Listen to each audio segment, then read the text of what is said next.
Hello, today is April 12th, and today's reading is 1 Samuel 19 through 21 and Luke 11, 29 through 54. This is the reading of God's Word.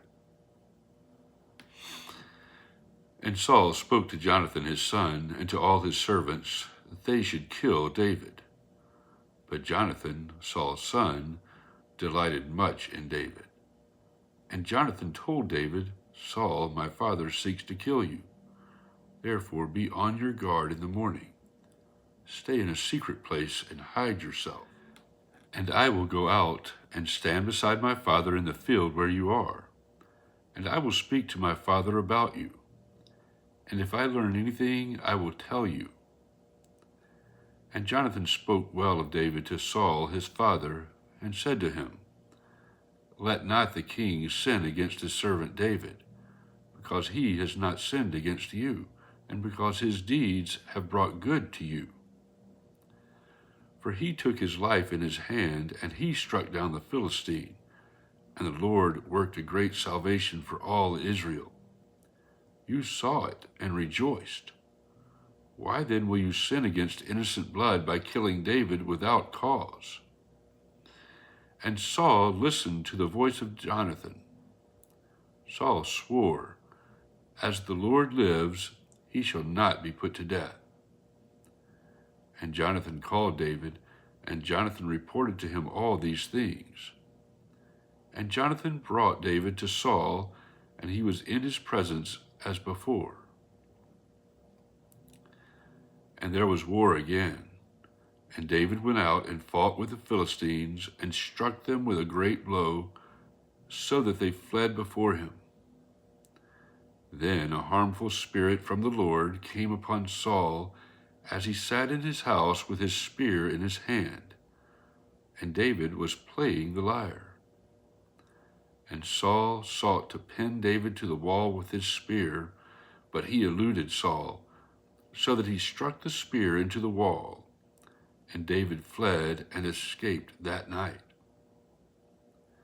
Saul sent messengers to David's house to watch him, that he might kill him in the morning.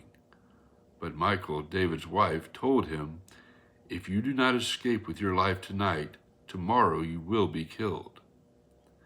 So Michal let David down through the window, and he fled away and escaped. Michal took an image and laid it on the bed, and put a pillow of goat's hair at its head, and covered it with the clothes. And when Saul sent messengers to take David, she said, He is sick. Then Saul sent the messengers to see David, saying, Bring him up to me in the bed, that I may kill him. And when the messengers came in, behold, the image was in the bed, with a pillow of goat's hair at its head. Saul said to Michal, Why have you deceived me thus, and let my enemy go, so that he has escaped?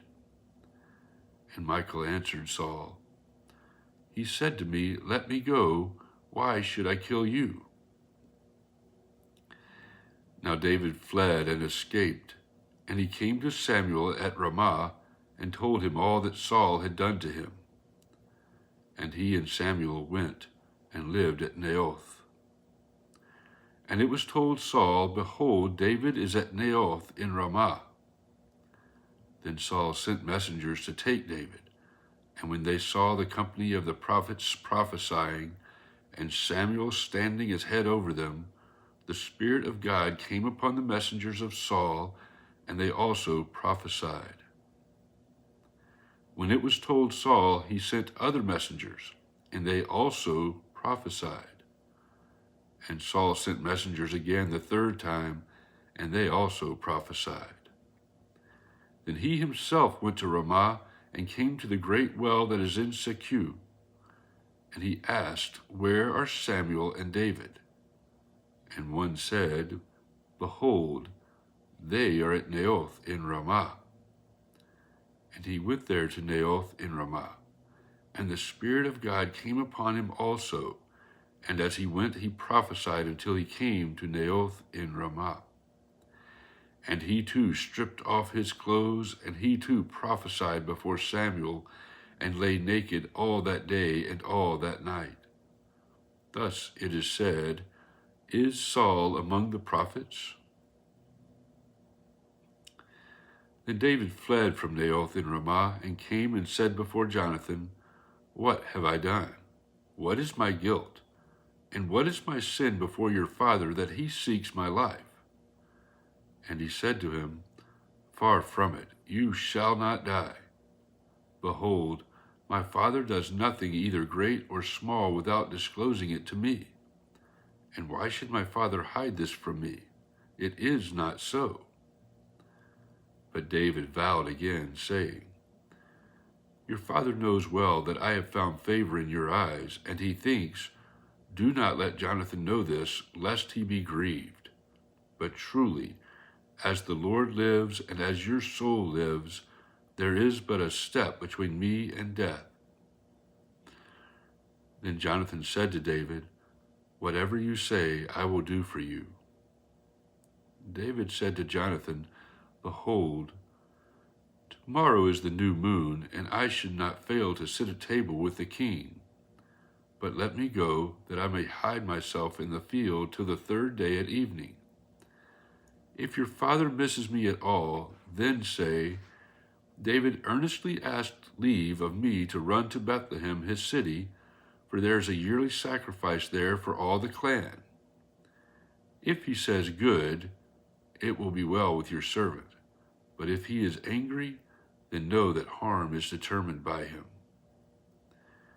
Therefore deal kindly with your servant, for you have brought your servant into a covenant of the Lord with you. But if there is guilt in me, kill me yourself, for why should you bring me to your father? And Jonathan said, Far be it from you.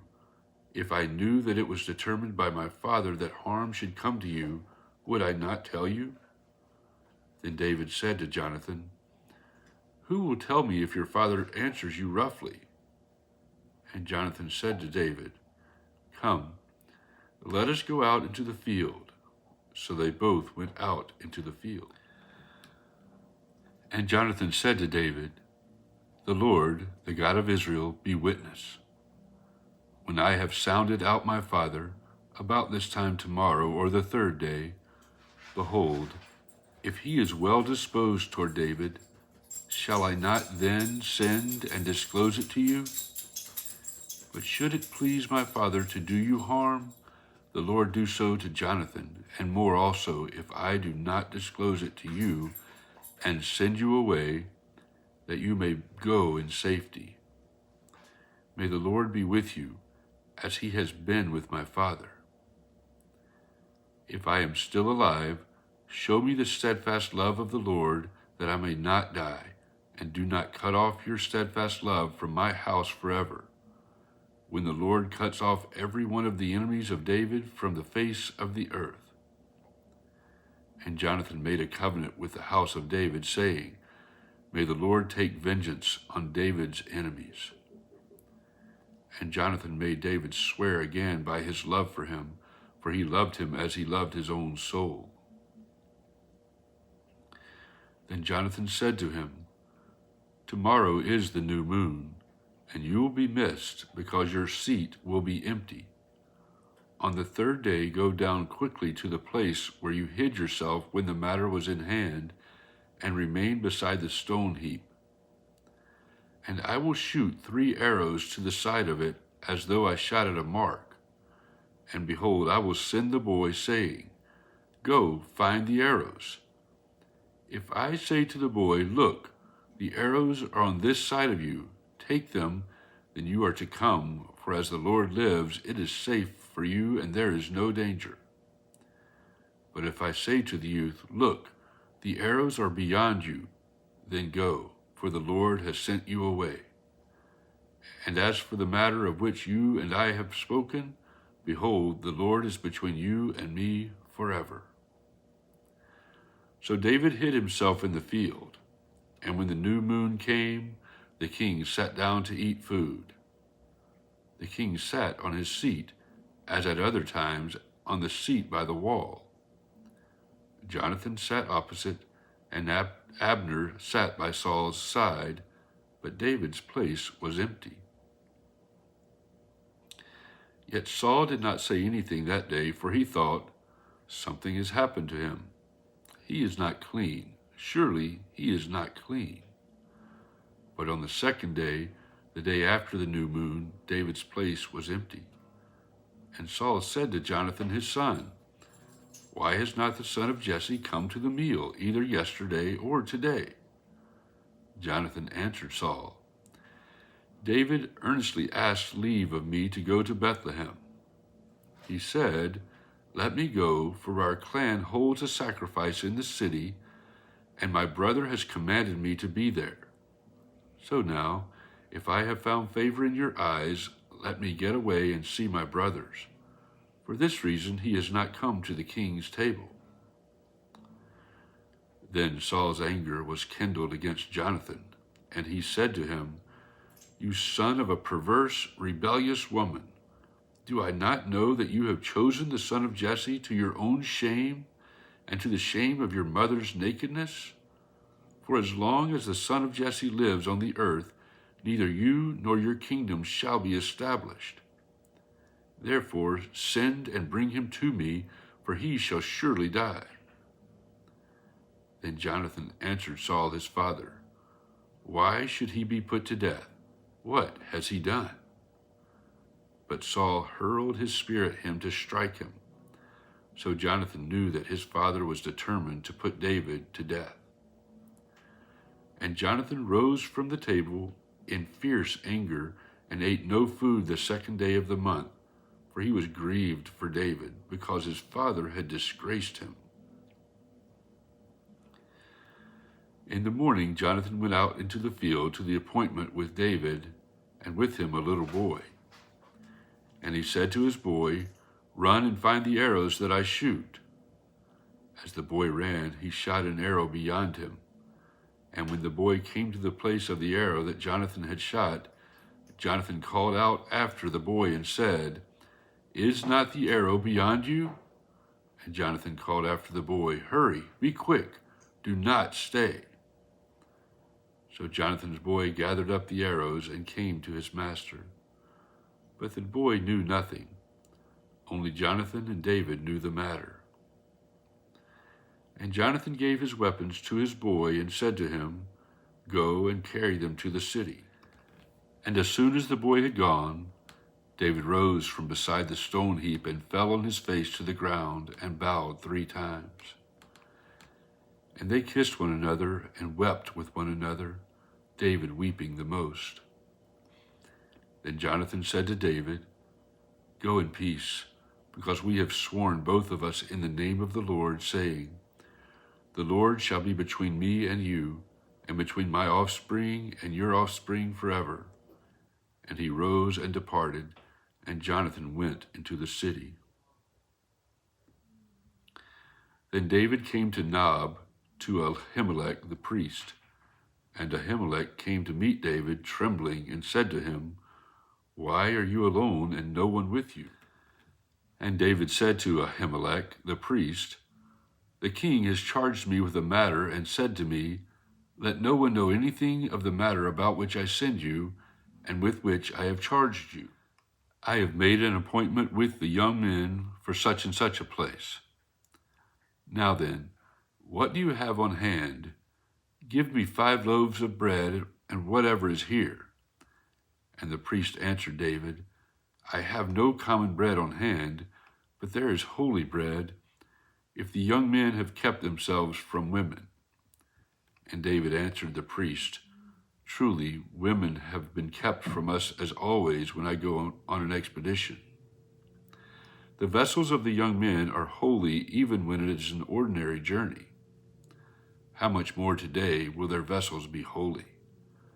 So the priest gave him the holy bread, for there was no bread there but the bread of the presence, which is removed from before the Lord, to be replaced by hot bread on the day it is taken away.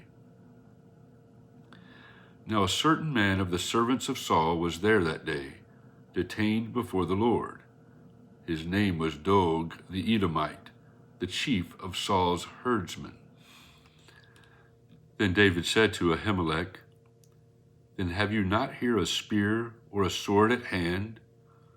For I have brought neither my sword nor my weapons with me, because the king's business required haste. And the priest said, The sword of Goliath the Philistine, whom you struck down in the valley of Elah, behold, it is here wrapped in a cloth behind the ephod. If you will take that, take it, for there is none but that here. And David said, There is none like that. Give it to me. And David rose and fled that day from Saul and went to Achish, the king of Gath. And the servants of Achish said to him, Is not this David the king of the land?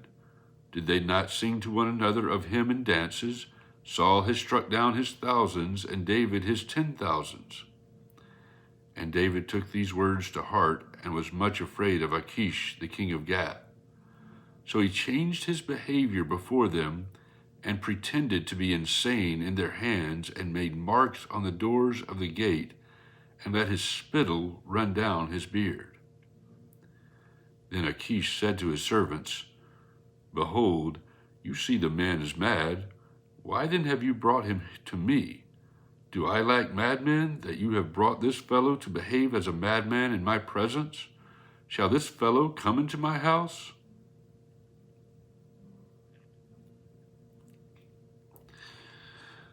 Luke 11, verses 29 to 54. When the crowds were increasing, he began to say, This generation is an evil generation. It seeks for a sign, but no sign will be given to it except the sign of Jonah. For as Jonah became a sign to the people of Nineveh, so will the Son of Man be to this generation. The queen of the south will rise up at the judgment with the men of this generation and condemn them.